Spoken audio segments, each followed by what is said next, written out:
Assalamualaikum warahmatullahi wabarakatuh. Di sini saya akan menjelaskan tentang latar belakang keluarga Buya Hamka. Hamka yang memiliki nama lengkap Haji Abdul Malik Karim Amrullah secara genealogis telah mewarisi predikat keulamaan dan garis keturunan Abdul Arif. Gelar Tuanku Pauh Pariaman atau Tuanku Nantawala, seorang pahlawan padri yang menyiarkan Islam ke padang darat.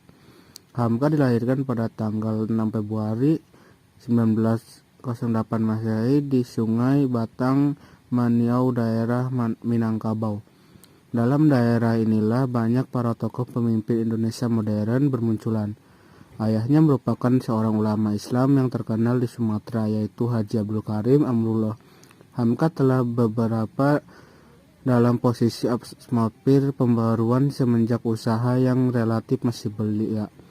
Sebab ayahnya adalah tokoh pelopor dari gerakan Islam kaum muda di Minangkabau. Haji Abdul Karim Amrullah yang juga dikenal dengan panggilan Haji Rasul, dilahirkan di Mimijau pada tanggal 10 Februari 1879. Sebagai seorang anak ulama yang memiliki nama Syekh Amrullah dan memulai suatu gerakannya pada tahun 1906 setelah kembali dari Mekah. Riwayat pendidikan pada tahun 1914 berpendapatan di usia 6 tahun Hamka memulai pendidikannya belajar membaca Al-Quran di rumah orang tuanya yang baru setelah pindah dari Meninjau ke Padang Panjang. Setahun kemudian Hamka dimasukkan ke sekolah desa. Di usia 8 tahun Hamka menuntut ilmu tambahan di Madrasah Diniyah di samping masih bersekolah di sekolah desa yang didirikan oleh Jainuddin El-Yunusi. Masa pendidikan Hamka di sekolah desa hanya sekitar 2 tahun karena ayahnya menginginkan untuk meneruskan cita-citanya sebagai ulama besar, sehingga ayahnya mengeluarkan dari sekolah desa dan lebih menekankan pada pendidikan agama. Jadi Hamka dimasukkan ke Tawalib School, yaitu tempat ayahnya mengajar. Hamka tetap mengayam 2 lembaga pendidikan, yaitu Diniyah yang jam masuknya pagi hari dan Tawalib School di sore hari. Berdasarkan pengakuan Hamka, pelajaran yang diberikan di 2 lembaga pendidikan itu tidak ada yang menarik. Artinya yaitu suatu pendidikan yang hanya mengharuskan menghafal. Hal ini yang membuat Hamka cepat bosan dan malas. Kalau istilah Hamka sendiri yaitu memusingkan kepala.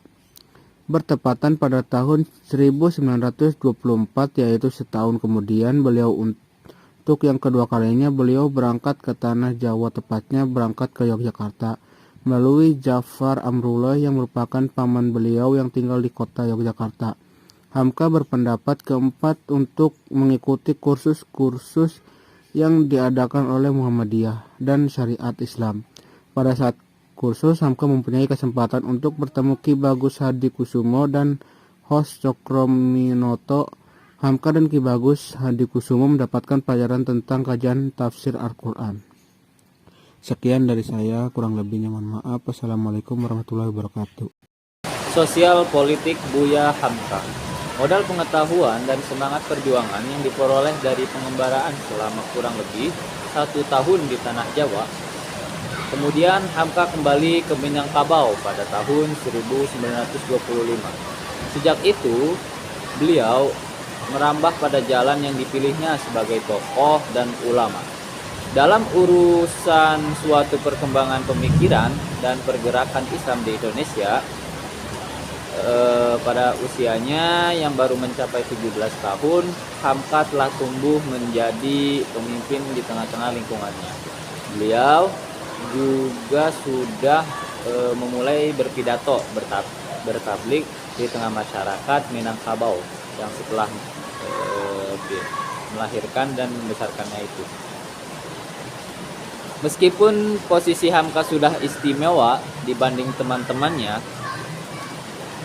tidak dapat dipungkiri bahwa jalan yang beliau tempuh bukan suatu jalan yang tanpa hambatan. Masyarakat Minangkabau sendiri menganggap beliau sebagai tukang pidato, bukan ahli agama yang memahami bahasa Arab secara mendalam. oleh teman-temannya yang telah menamatkan pelajaran di Tawalib School. Beliau mendapatkan suatu kritikan tajam. Bahkan oleh ayahnya sendiri, beliau memiliki sebutan sebagai seorang yang cuma pandai menghafal syair, bercerita tentang sejarah bagaikan burung beo. Makian, umpatan, dan kritikan semacam ini ternyata membuat kesan tersendiri bagi rasa semangat Hamka. Abdurrahman Wahid pernah memberi sebuah julukan bagi Hamka, yaitu sebagai ulama organisasi. 11. Hal itu terlihat di aktivitasnya sebagai seorang pergerakan yang sudah tertanam dalam jiwanya semenjak tinggal di Yogyakarta. Ketika Hamka kembali ke tanah air dari tanah suci, beliau secara bertahap mengukuhkan diri sebagai seorang tokoh dan mengajarkan Islam. Selanjutnya, karya-karya Buya Hamka. Hamka merupakan seorang penulis yang produktif, begitu beliau juga seorang wartawan, editor, dan penerbit. Hamka pernah menjadi seorang wartawan dalam beberapa surat kabar seperti Pelita Andalas, Seruan Islam, Bintang Islam, dan Seruan Muhammadiyah pada tahun 1920. Pada tahun 1928, beliau pernah juga menjadi editor sekaligus menerbitkan majalah Al-Mahdi di Makassar. Banyak sekali karya-karya Hamka yang mungkin saya tidak bisa sebutkan di sini. Lanjut untuk pembahasan selanjutnya, yaitu mengenai latar belakang penulisan Tafsir Al-Azhar karya Buya Hamka. Jadi munculnya kitab Tafsir Al-Azhar ini berasal dari kuliah-kuliah subuh yang diberikan oleh Hamka sejak beliau kembali ke tanah air dari tanah suci di Kairo untuk menyampaikan ceramah-ceramahnya tentang pengaruh Muhammad Abduh di Indonesia pada tahun 1959 yang bertempat di Masjid Agung Al-Azhar. Dari sekian banyak materi kuliah yang disampaikan oleh Hamka tentang tafsir Al-Quran, kemudian dimuat secara berkala di dalam majalah yang bernama Gema Islam. Gema Islam ini dipimpin oleh Hamka sendiri. Dan setelah berjalan 2 tahun, penulisan dan pemuatannya dalam Gema Islam ini mencapai 1,5 juz. Kegiatan di atas berjalan sampai bulan Januari tahun 1964 karena ada suatu kejadian yang mengejutkan yang bertepatan pada hari Senin tanggal 29 Januari tahun 1964, yaitu setelah Hamka memberikan materi pengajian pada tanggal 12 Ramadan tahun 1384 Hijriah yang dihadiri oleh sekitar 100 ibu-ibu jamaah di Masjid Al-Hajar tersebut. Beliau dimasukkan dan ditangkap ke dalam penjara oleh penguasa Orde Lama. Dengan terjadinya peristiwa tersebut, menjadikan usaha Hamka menjadi terhenti dalam menguraikan suatu tafsir di majalah Gema Islam. Bismillahirrahmanirrahim. Di sini saya ingin menjelaskan tentang pemikiran Buya Hamka di dalam kitab Al-Azhar tentang ummah. Nah, pandangan Buya Hamka tentang ayat ummah ini terletak pada Quran surah Al-Baqarah ayat 211 sampai 213. Nah, pada ayat 211, ayat ini menjelaskan tentang Bani Israel yang tidak dapat mensyukuri nikmat Allah berupa banyaknya nabi yang diturunkan dari golongan mereka. Dijelaskan dalam kitab Tafsir Al-Azhar bahwa mereka telah menyia-nyiakan nikmat tersebut dengan menukar aturan-aturan Allah, hingga pada akhirnya para pemuka agama lainnya memiliki cara sendiri dalam melaksanakan ajarannya. Dan Allah menimpakan azab kepada mereka juga tidaklah sedikit, tetapi tetap berbangga diri dengan menganggap mereka adalah bangsa pilihan Allah di muka bumi.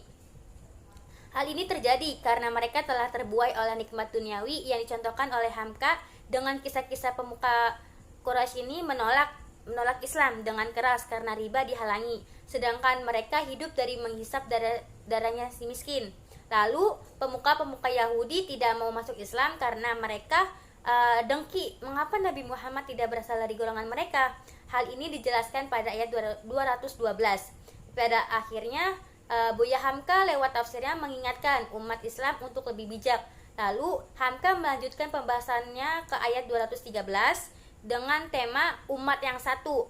Nah, menurut beliau, walaupun manusia dengan manusia lain berbeda tempat, warna kulit, ras, suku, dan bangsa, manusia mempunyai peri kemanusiaan yang satu. Manusia mempunyai akal dan mereka tahu apa yang bermanfaat dan apa yang merugikan. Terlebih lagi dalam setiap benak manusia mereka mempercayai adanya satu kekuatan yang melebihi alam semesta ini, dan mereka ingin mengetahui itu. Pada penggalan selanjutnya dari ayat 213 ini, beliau menjelaskan tentang diturunkannya Nabi oleh Allah untuk menyampaikan kabar gembira dan peringatan dan kitab yang mengandung kebenarannya. Di sini Buya Hamka menjelaskan bahwa walaupun sudah dituntun oleh Nabi dengan kitab yang mengandung kebenaran, tetapi mengapa masih terjadi perselisihan antara manusia. Hingga pada ujung ayat ini Buya Hamka menjelaskan bahwa Allah akan memberikan petunjuk kepada orang-orang yang beriman. Nah, maka dari itu dapat disimpulkan bahwa konsep umat menurut Buya Hamka terdiri dari dua unsur, yaitu yang pertama itu unsur integrasi yang dimaksud dengan penyelarasan. Jadi kesimpulannya yaitu bahwa konflik dapat terjadi melalui 3 faktor. Yang pertama faktor eksternal, kedua faktor internal, dan yang ketiga faktor individu.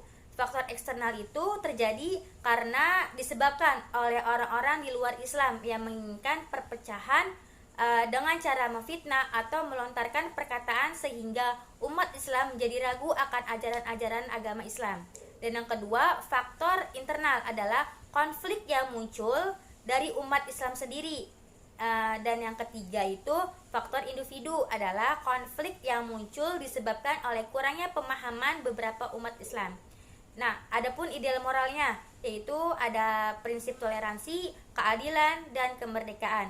Jadi menurut Buya Hamka, konsep ideal dari ummah adalah tercapainya umat yang adil dengan menjadikan amar ma'ruf nahi munkar, yang dimana mengajak kepada kebaikan dan mencegah kepada kemungkaran, dan beriman kepada Allah sebagai prinsip dalam berdakwah.